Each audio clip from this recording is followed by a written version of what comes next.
où l'auteur de toute la Kabbalah moderne, il y a 500 ans, Rabbeinu Hari, il dit qu'il n'y a rien qui purifie plus, aucune mitzvah purifie autant que le mikvé. Tremper au mikvé le samedi matin, c'est plus important que tremper au mikvé le vendredi après-midi.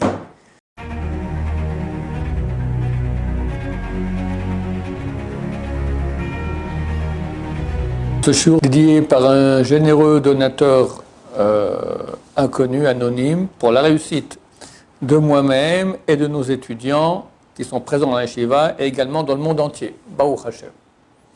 Alors, la question de mon cher Haïm. Quelle est l'importance du mikvé? L'importance du mikvé. Bon, alors, le mikvé est obligatoire dans certains cas. Il y a une faculté, donc c'est quoi le mikvé? C'est un bassin d'eau qui fait 40 CA, ça varie entre 600 et 900 litres d'après les différents avis. Et cette eau, c'est une eau spéciale. Chimiquement, si on prend l'eau du mikvé et puis une eau du robinet, il n'y a aucune différence. Mais du point de vue spirituel, tout à fait spécial parce qu'elle n'a pas été transportée au moyen d'ustensiles. Ce n'est pas qu'on a pris un seau et on a versé ou un tuyau. D'habitude, les maisons, dans les endroits dans lesquels il y a un mikvé, il y a un toit, et par les parois, ça descend, ce n'est pas un ustensile, parce que c'est une maison, d'accord, par la maison elle-même, ça arrive dans l'endroit où on récolte comme ça cette quantité d'eau. Maintenant, si on met en contact ce bassin d'eau avec un autre bassin d'eau, qui lui vient du robinet, on a un contact qui est épais par un trou dans lequel on peut mettre deux doigts et le retourner comme ça cachérise l'autre bassin aussi. Ça hachaka.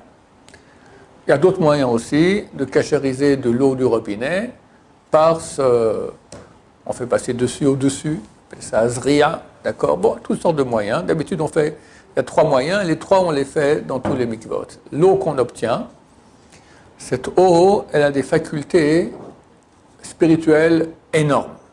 Par exemple, le plus habituel aujourd'hui, c'est une femme qui est nida, une femme qui a eu une menstruation une fois dans sa vie. Tant qu'elle n'a pas fait le mikvé, elle est impure. Il y a tout un processus qui finit par le dernier acte, c'est le mikvé. En sortant du mikvé, elle devient pure. Donc elle doit tremper là-dedans. Elle fait une bénédiction aussi avec le nom de Dieu. Elle trempe, il faut bien vérifier auparavant qu'il soit vraiment, qu'il n'y ait pas de choses qui fassent écran entre l'eau et elle. Donc c'est une chose extrêmement utile. Et de toute l'histoire du peuple juif, il y a toujours eu des mikvés partout, mais le Rav Moshe Feinstein, qui était le grand de la génération en Amérique, il n'y avait pas plus grand que lui en Amérique. Auparavant, il était en Russie. Et il savait que le KGB l'espionnait. Et le KGB voulait absolument trouver où il y a un mikvé pour le fermer. Alors il a dit à sa femme, tu ne vas pas au mikvé. Et pendant 13 ans, il n'a pas touché sa femme. Parce que la femme qui ne va pas au mikvé, elle reste nida. Une femme nida, on ne peut même pas la toucher. Rien. 13 ans, il n'a pas touché sa femme pour pas qu'elle a eu le mikvé et que le KGB puisse trouver où se trouve le mikvé. Et de tout temps, il y avait des mikvahot ici. On a été une fois visiter ici à Shmuel HaNavi, il y a un mikvé extraordinaire, creusé dans la roche comme ça, il y a 2000 ans, des trucs antiques, d'accord. L'eau là-bas, elle est froide. Quand j'étais jeune, j'allais encore des fois à la Séperlo. En été, j'allais tremper là-bas avant Shabbat. Mais c'est courageux, hein. Elle est très très froide. Aujourd'hui, je ne le ferai plus. Maintenant, aussi quelqu'un qui se convertit, un non-juif, il doit passer devant un tribunal qui pose certaines questions, on vérifie, il prend sur lui effectivement de croire au fondement du judaïsme et de pratiquer, et après il trempe dans un mikvé devant 3 juges. Et il rentre juif et il sort, non, il rentre non-juif et il sort juif. C'est pour ça que chaque fois qu'on fait une bracha, absolument toujours, on fait la bracha avant la mitzvah, jamais après. Même si la Tadaïm, on commence avant, parce qu'on ne peut pas faire la bracha quand on a les mains sales. Et on fait la bracha, puis après on essuie, pour qu'on finisse la mitzvah après la bracha. La seule fois où on fait une bracha après la mitzvah, c'est le non-juif qui vient se convertir. Parce qu'auparavant, il ne peut pas faire la bracha, il n'est pas juif. Alors, ça ne sert à rien. Il trempe dans le mikvé, il sort juif, et quand il sort, il fait la bracha rétroactivement. Ou il fait la bracha, il retrempe de nouveau. D'accord ? Ça, c'est les cas où le mikvé est obligatoire aujourd'hui. Du temps du temple, où on pratiquait les lois de pureté et d'impureté, Il y avait toutes sortes d'impuretés. Il y a 11 types d'impuretés. Être en contact avec un mort, être en contact avec le cadavre d'un des 8 reptiles, être en contact avec un animal mort aussi, et la metzoa, la lèpre, d'accord, etc. Il y a 11 types d'impuretés. Et pour se purifier, tout finit toujours par la mikvé. Sans mikvé, il n'y a rien. Mais aujourd'hui, ces lois ne sont pas pratiquées parce que pour se purifier à l'époque, il fallait le temple. Aujourd'hui, on n'a plus le temple. Bientôt, on l'aura, dans Hachem, on pourra de nouveau se purifier. Néanmoins, le mikvé est très utilisé aussi par les hommes aujourd'hui pour se purifier. Alors, ce n'est pas obligatoire du tout, mais ça a une faculté de purification très grande, au point tel où l'auteur de toute la Kabbalah moderne, il y a 500 ans, Rabbeinu Hari, il dit qu'il n'y a rien qui purifie plus, aucune mitzvah purifie autant que le mikvé. Et ce n'est pas obligatoire. Je dis bien ce n'est pas obligatoire, mais c'est très conseillé. Alors, quels sont les cas où c'est conseillé? Le cas où c'est conseillé, lorsque l'homme il a une éjaculation, que ce soit de façon interdite ou permise, c'est très conseillé d'aller au mikvé. À part cela, c'est bien d'aller au mikvé. D'accord? S'il était au cimetière, par exemple. L'autre jour, j'avais l'enterrement de la sœur de Rav Suil, j'étais là-bas, après, mikvé, d'accord? Parce que tu vas dans un endroit qui est impur, et des forces impures, le cimetière, c'est plein de forces impures, donc c'est bien de se purifier comme ça. Ceux qui peuvent, c'est bien de se tremper tous les jours. D'accord? C'est super bien, c'est pas obligatoire. Mais c'est super bien, ça purifie beaucoup. Maintenant, attention. La tendance du Yetzer Hara, c'est d'aller au mikvé, et vu que tu es au mikvé, donc tu arrives en retard à la prière, et tu rates une partie de la prière. Non. Ce qu'il faut, c'est aller au mikvé suffisamment tôt, arriver à la prière au début. Si quelqu'un, à cause de mikvé, il saute ne serait-ce qu'un seul mot de la prière, c'est le Yetzer Hara qui l'a poussé au mikvé. D'accord? Mais s'il va au mikvé, s'il vient aller avant la prière, comme ça tu pries avec une plus grande pureté, c'est énorme. C'est énorme. Il faut faire attention aussi de ne pas faire un mikvé trop long. Il y en a des fois, parce que tu as un mikvé, tu as le froid, tu as le tiède et tu as le chaud. Il y en a qui aiment bien rester dans le mikvé chaud comme ça, comme dans une baignoire, des heures comme ça. Non, l'Arbesson Abacho, il a dit un mikvé, ça dure maximum 7 minutes. Ça veut dire, en ce moment tu rentres, tu te déshabilles, tu te trempes, tu te laves, tu te déshabilles. Il faut se laver avant de rentrer dans l'eau, tu te laves, tu rentres dans le mikvé, tu te rhabilles, tu sors, 7 minutes. C'est super rapide, hein? C'est super rapide. Ça, c'est bien. Voilà. Celui qui peut faire cela, c'est énorme. Mais je rappelle, ce n'est pas obligatoire. Et bien sûr, chacun doit savoir où il se trouve dans la pratique de la Torah pour savoir qu'est-ce qu'il doit faire. Encore une histoire pour montrer un peu comment le Yetzer Hara, il trompe les gens. Comment il les trompe? En leur faisant faire des choses qui ne sont pas obligatoires, comme le mikvé, à la place des choses qui sont super obligatoires. C'est super conseillé d'aller au mikvé avant Shabbat. Il y a même certaines pensées qu'il faut avoir. On enlève les habits de l'âme de Chol, du Nefesh, et on reçoit les habits d'âme du Shabbat. D'accord? On reçoit une lumière spéciale dans le mikvé. Il faut aller le vendredi. Dès quand? Si quelqu'un, après Shachrit déjà, il a fait Shnai Mikra Echad Targum, il peut aller mettre immédiatement au mikvé, et c'est bon, il reçoit la lumière de Shabbat. Sinon, il faut attendre la 5e heure le vendredi. 5e heure depuis l'aube, ça fait donc 1 heure avant le midi juif. 1 heure avant, déjà tu peux aller au mikvé et tu reçois la lumière. Avant, ça ne sert à rien, c'est trop tôt. À moins, comme je dis, que tu as déjà fait le Shnai Mikra Echad Targum. Peu de gens le savent, mais le Ben Ish Chai écrit comme ça.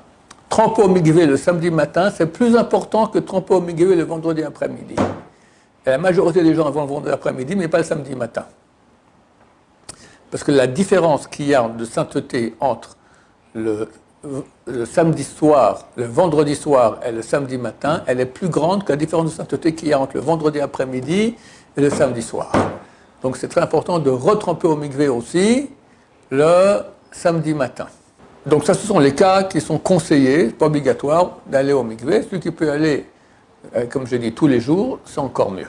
Alors il y a des pensées, une fois j'ai fait un cours, mais je pensais vraiment beaucoup trop au niveau de toutes les sortes de noms qu'il faut penser, etc.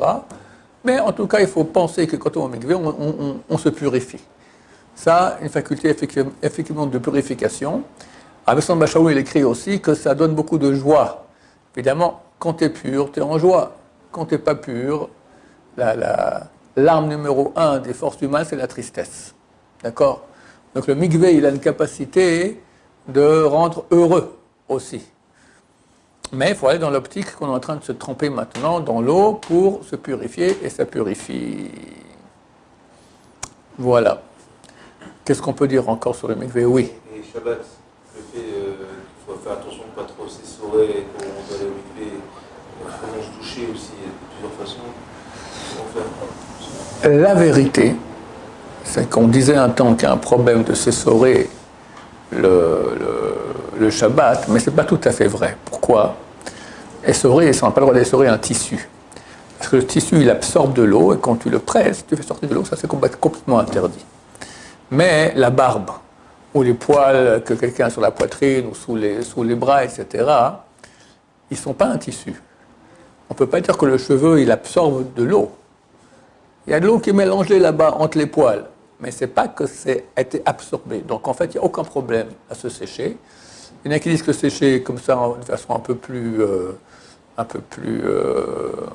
moins forte, plus légère. Mais du point de vue de la loi stricte, même fort, attention plutôt de ne pas déchirer, de ne pas arracher un poil. Ça, il faut faire attention. Si tu te frottes, et puis il y a des poils, tu arraches des poils, ça c'est un problème. Ça c'est un problème. La douche froide. Complètement interdit de se doucher avec de l'eau chaude Shabbat. Si c'est de l'eau qui a été chauffée avant Shabbat, alors on peut se laver les pieds, les mains, le visage. Mais il faut faire attention que cette eau provient d'une eau qui est chauffée au soleil. Parce que si ça provient d'une eau qui est chauffée dans une chaudière, soit électrique, soit au mazout, alors l'eau là-bas, elle est encore chaude. Et quand toi, tu ouvres l'eau chaude, tu fais rentrer de l'eau froide dans la chaudière, tu fais une cuisson. C'est interdit. Donc, soit que, comme je dis, pieds, mains, visage, avec l'eau chaude qui provient du soleil, et que ça a été chauffé avant Shabbat, cette eau-là. Une eau qui a été chauffée pendant Shabbat, on ne peut pas l'utiliser pour se laver, même le petit doigt. Et donc, ça provient une eau chauffée par le soleil et pas par une chaudière, parce que là, un problème de cuisson. Voilà, donc c'est vrai que c'est un problème, parce que tu rentres dans le mikvé qui d'habitude il n'est plus trop propre, et si tu es frileux, alors c'est un problème d'avoir, enfin c'est un problème. Tu restes avec de l'eau pas très propre sur toi. Voilà. Oui. Combien de fois ça vient de se tromper? Du point de vue de la loi stricte, une fois. Mais tu peux 3 fois, et voilà, tu peux... Hein? 151. 151, c'est contre le kaas. Kaas, c'est la colère, c'est gematria, la même valeur numérique que le mot mikvé. Alors tu peux faire 151 si tu veux, mais c'est fatigant, alors tu peux faire avec la main, comme ça. Voilà. Et c'est bien de penser le nom de Dieu. Tu penses le nom Eke. Aleph, Aleph Lamed Pe, Hey Hey, Yud, Yud Vav Dalet, de nouveau Hey Hey. Ce nom-là, ça va valeur numérique mikvé et kaas, et colère avec le kollel, kaas. C'est 151 mikvé. Kaas, c'est 150. Donc, il faut aussi le kollel, c'est-à-dire la valeur du mot aussi, ça vaut 1, ça vaut contre la colère. Et c'est vrai que le mikvé a la faculté de purifier aussi de la colère. Mais bon, c'est mieux de ne pas mettre en colère du tout, évidemment.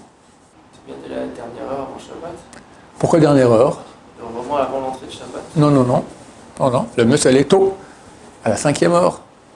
Comme ça, tu reçois plus tôt la lumière de Shabbat. Oui, absolument. J'avais entendu l'histoire avec Rabbi Sion Abba Shaul et Rav Ovadia Yosef. Ouais. Je crois que c'est Rabbi Sion qui est allé au mikvé. Je crois que Rabbi Sion Abba Shaul, le Rav Ovadia Yosef, je crois qu'il allait au mikvé une fois par année, je crois. La veille de Kippour, je ne suis même pas certain. D'accord? Rabbi Sion, il allait tous les jours.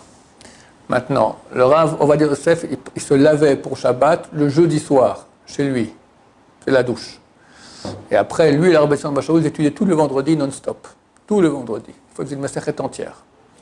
Jusqu'à la sonnette l'alarme, la sirène. C'est 40 minutes avant le coucher du soleil. Et là, Rabbi Sion se levait, allait au mikvé, et il fallait arriver jusqu'à 20 minutes avant le coucher du soleil, c'était le début de la prière de Mincha, donc 20 minutes avant au mikvé, etc. Il revenait et commençait Mincha. Rabbi Yosef gagnait encore ces 20 minutes là, supplémentaires d'études de Torah. C'est deux façons de faire. Le Rav Yosef, il est beaucoup moins Kabbalah que le Rav Samba Shaul, d'accord? Dans le monde Sfarad, jusqu'au Rav Yosef, c'était très très axé sur la Kabbalah. Le plus grand rabbin Sfarad qui avait ici dans la région, c'était le Ben Ishraï, d'accord? Lui, c'est Kabbalah,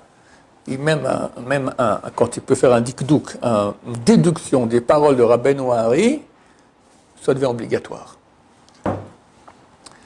On a un principe qui dit, ça fait que brachot lehakel. Quand tu as un doute pour produire une bracha, si on l'a fait ou pas, on ne la fait pas. Pourquoi? Parce que les brachot, à part Birkat Hamazon, quand on est rassasié, c'est tous les brachot des Rabbanan. C'est une obligation des sages d'Israël. Alors que rappelons le Dieu en vain dans une bracha, c'est que tu transgresses le troisième des 10 commandements. C'est extrêmement grave.